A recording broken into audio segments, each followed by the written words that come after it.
بسم الله الرحمن الرحیم. سلامونه، ستړي مشئ، وخت مو په خیر. نن یکشنبه د روان لمریز کال د غویي اساور 25 او د 2022 کال د می 15 نیټه ده. تاسو د ژوندون د شپږ بجو خبري ټولګه ګورئ. د خبرونو په پایل کې تر ټولو مهم: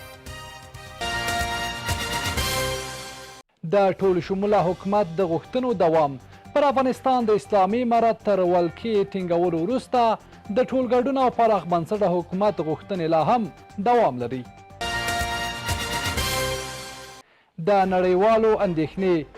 ملګري ملتونه وایي افغانستان کې له 19 میلیونو ډیر خلک له لوږې سره مخ دي. صرافان نور فعالیت نه کوي. د صرافانو شورا وایي تر څو چې اسلامي امارت یې ستونزې حل نه کړي، کاربندیز یې دوام لري. او په بهرنیو خبرونو کې به وګورئ چې په امریکا کې یو وسلوال 10 کسه وژلي دي.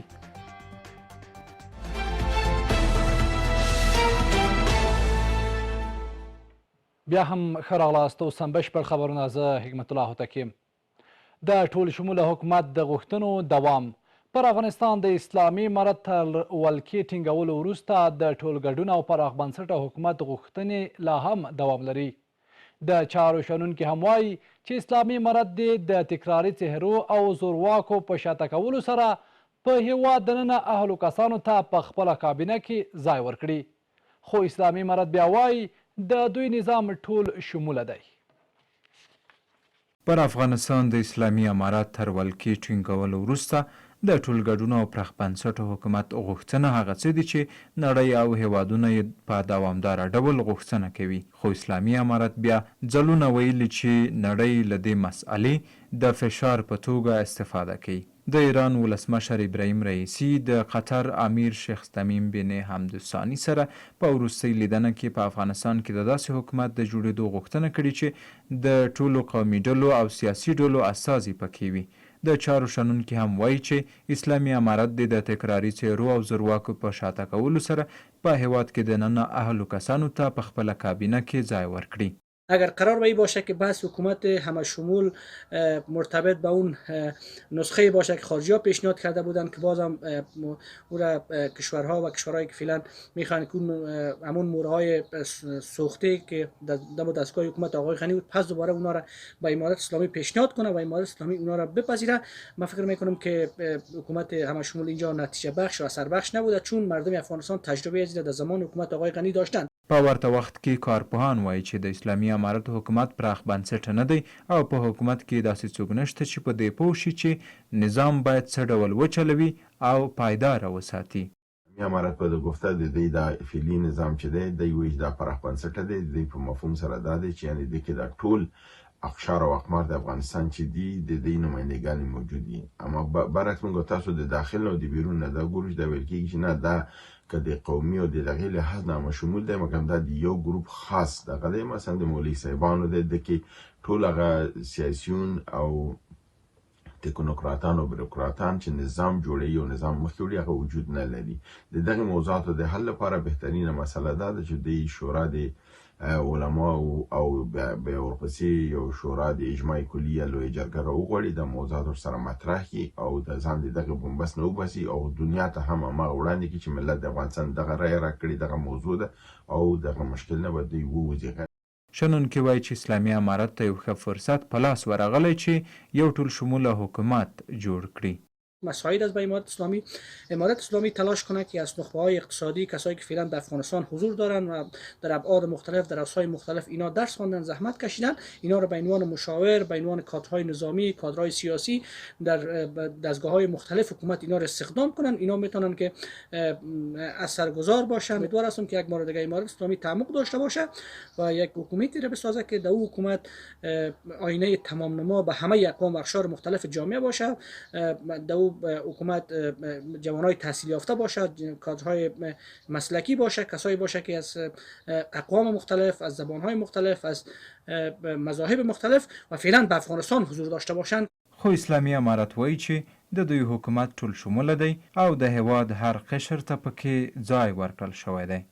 با اینکه امارت اسلامی افغانستان همواره به تشکیل دولت فراگیر متعهد بوده و در این راستا گام‌های زیادی هم برداشته، اما این یک مسئله داخلی افغانستان و افغان هاست و به این مسئله به خواست دیگران نه، بلکه به اساس نیاز نظام و دولت افغانستان رسیدگی می شود. اسلامي امارت په تیر اگست میاشت کې پر افغانستان د ولکې له بیا ټینګولو مخکې پر تیر حکومت په وار د یو ټولګډونه حکومت د جوړولو غږ کاوه.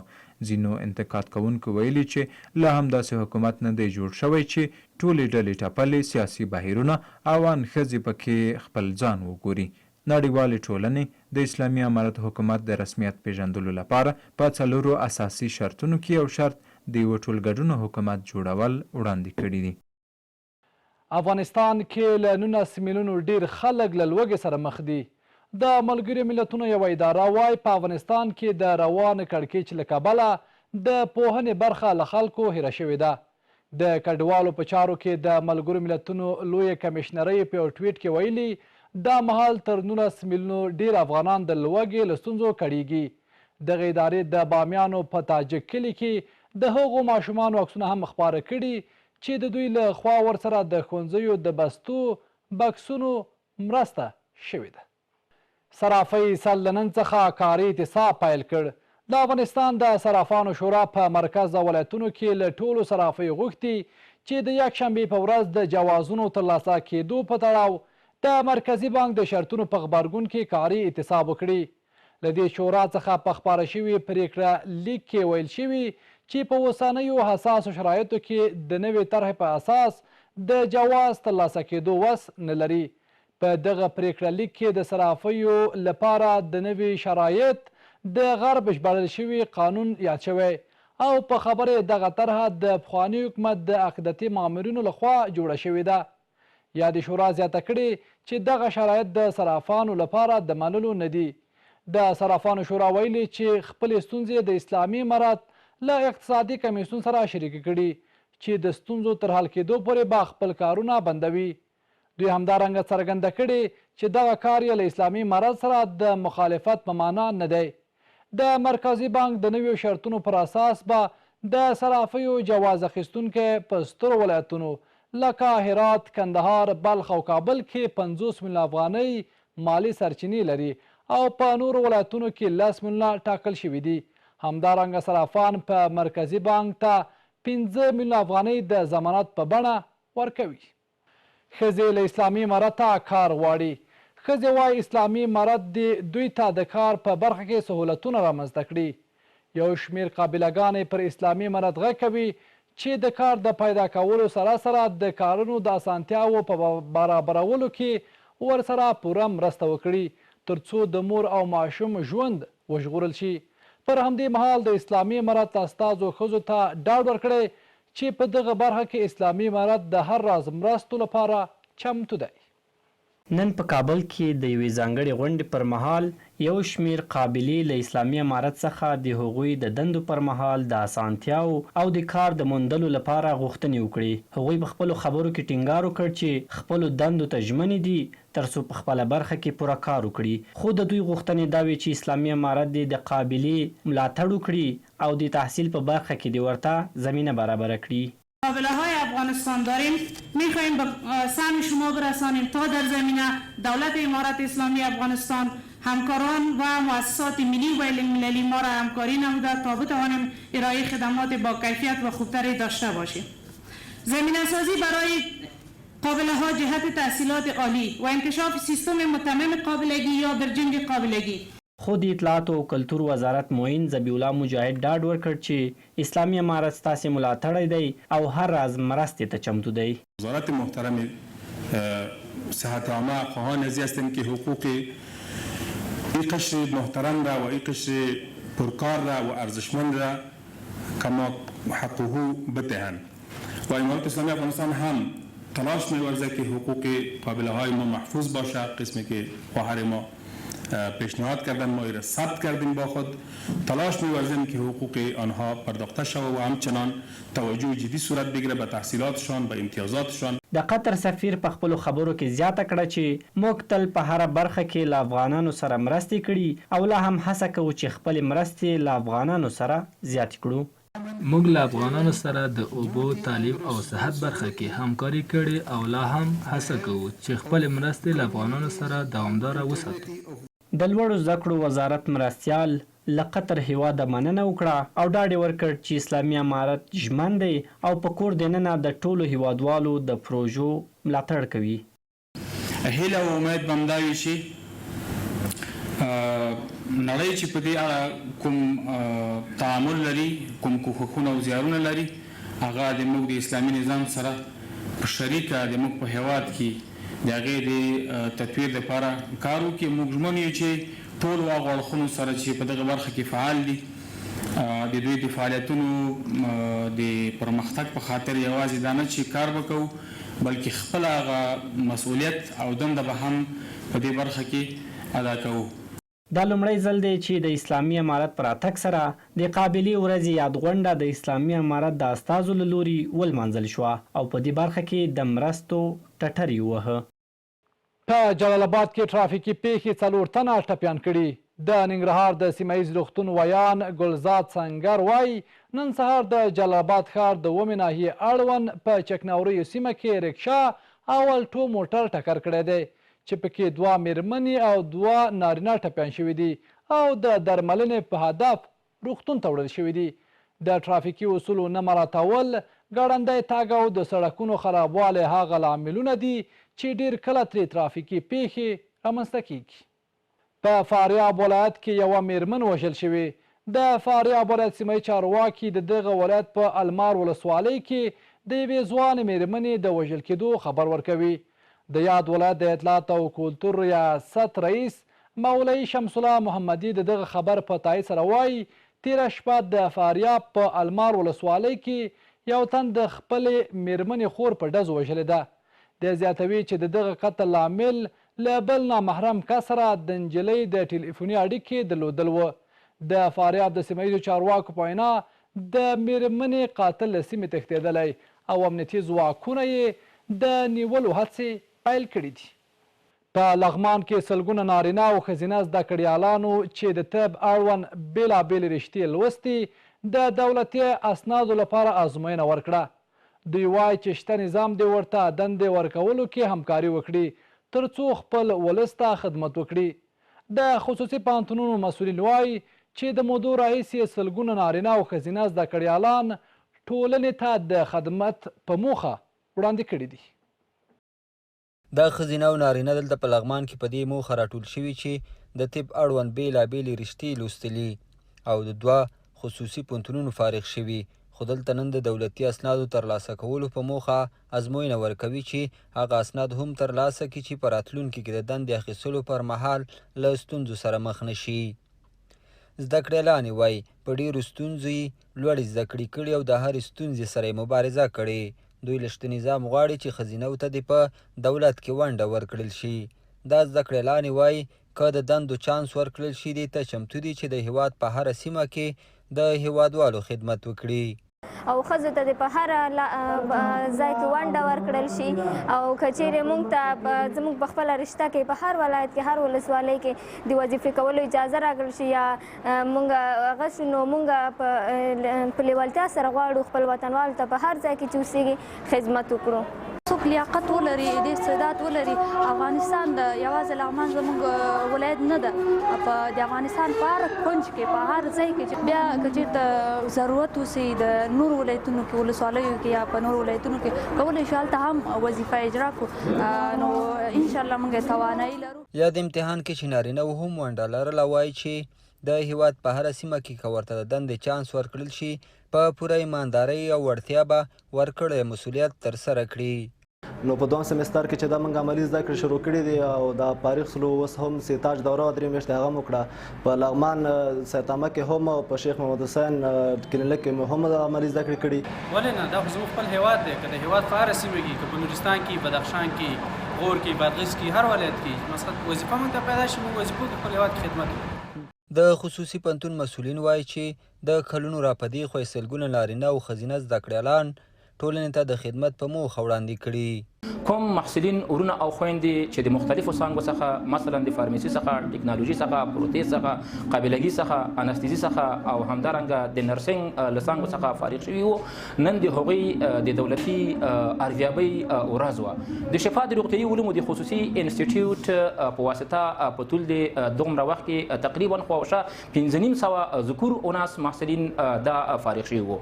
هغه امتحانو کې دغه دولتي ازموینو کې د موږ ریزلټ ډېر ښه راغلی د موږ ناکام محصل نه درلوده. د دې لپاره چې د انسټیټوټ استاد ادارې د عملي کارونو باندې فوکس یعنی ټول هغه زمینه سازي محصل ته کړې وه چې محصل په دولتي امتحانو کې ښه نتیجه ترلاسه کوله. په هیواد کې زرګونه کسان چې ان تر ماسترۍ زده کړې کړي خو د تحول وروسته وزګار دي.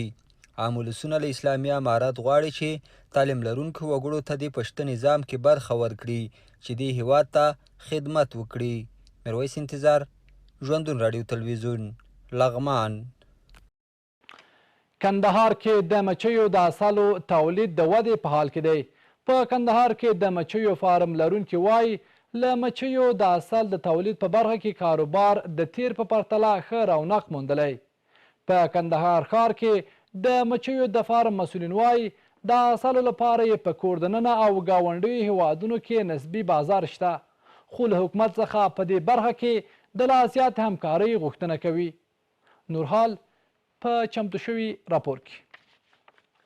دا د کندهار ښار په اتمه ناحیه کې د مچیو فارم دی. دلته له شاوخوا 250 صندوق مچیو څخه په زرګونه کیلو عسل لاسته راځي.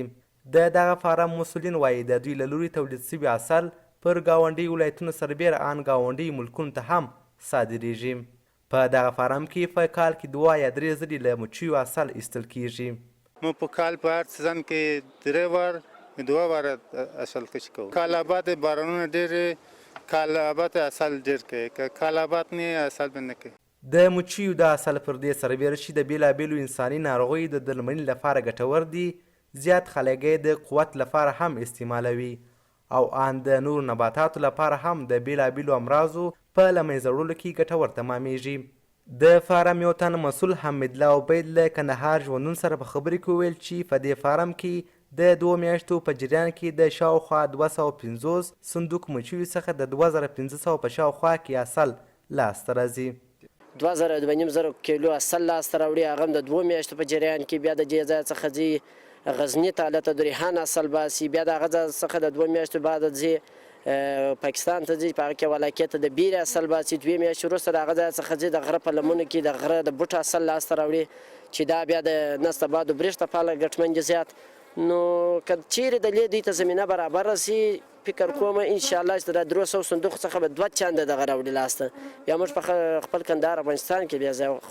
که څه هم په کندهار کې د مچیو د دې فارم مسؤلین تر ډیره د اوسني وضعیت څخه خوښ دي، خو بیا هم له حکومته غواړي چې د لا زیاتې بازارموندنې په برخه کې د دوی لاسنیوی وکړي تر څو د دې تولیدات تر نور هیوادونو په ښه ډول ورسیږي.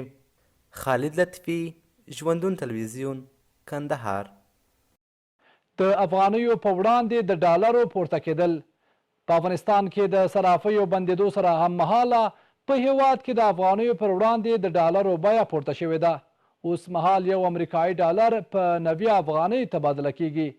په کابل کې د شهزاده سرای صرافانو ټولنه د افغانیو پر وړاندې د ډالرو پورته کېدل لامل د صرافانو کاري اعتصاب او په ولایتونو کې د اسلامي امارت لخوا د ځینو صرافیو بندېدل یادوي. زیرک وایي چې په وروستیو ورځو کې یو امریکایي ډالر په 88 افغانۍ تبادله کېده، خو اوس مهال د ډالرو په وړاندې د افغانیو بیه ټیټه شوې. صرافان وایي د افغانیو پر وړاندې د بهرنیو اسعارو بیه هر ساعت تغیر کوي. په افغانستان کې د افغانیو پر وړاندې د بهرنیو اسعارو په لوړېدو سره خوراکي او سونګ موادو بیې هم لوړې شوې دي. د افغانستان بانک تر دا مهاله د صرافانو ټولنې د کاري اعتصاب او د افغانیو پر وړاندې د ډالر پورته کېدو په اړه څه نه دي ویلي. هره ورځ لسګونه ځوانان په خپله خوښه وینې ورکولو ته ورځي. د ننګرهار مرکزي روغتون مسؤلین وایي په ورځ کې 160 تنه ځوانان په خپله خوښه د وینې ورکولو ته ورځي. د دغه روغتون د وینې بانک مسؤلانو رسنیو ته ویلي چې دغه وینه په اوسط ډول په تلسیمیا او نورو ناروغیو 508 کسانو ته ورکول کیږي. تلسیمیا د وینې د کموالي هغه ناروغي ده چې ورباندې اخته کس باید په منظم ډول تازه وینه ځان ته ولګوي. بهرني خبرونه هم لرو له لږ ځنډ وروسته.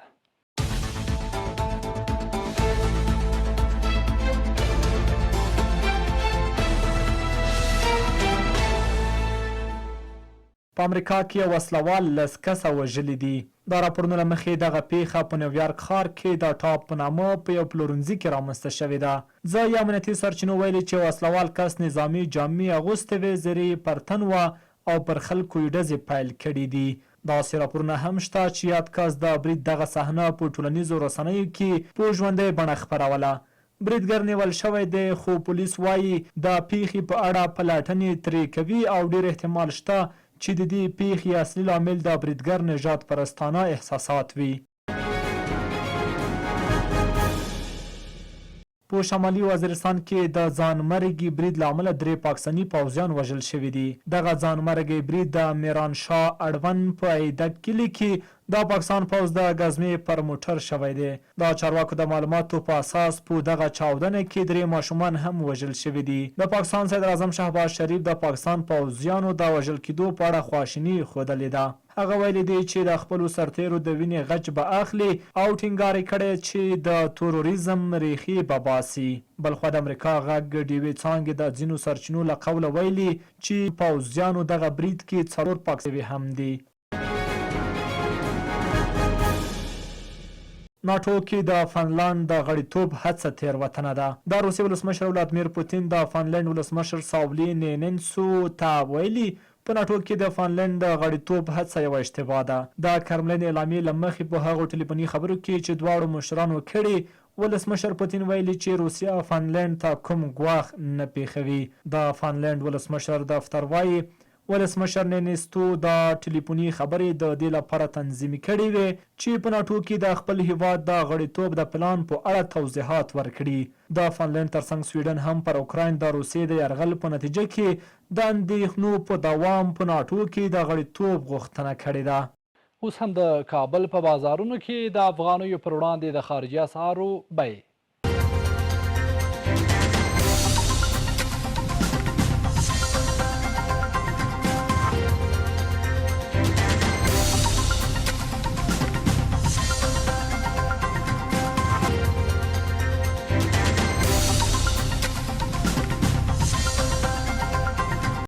او دا هم د هوا اټکلیز معلومات.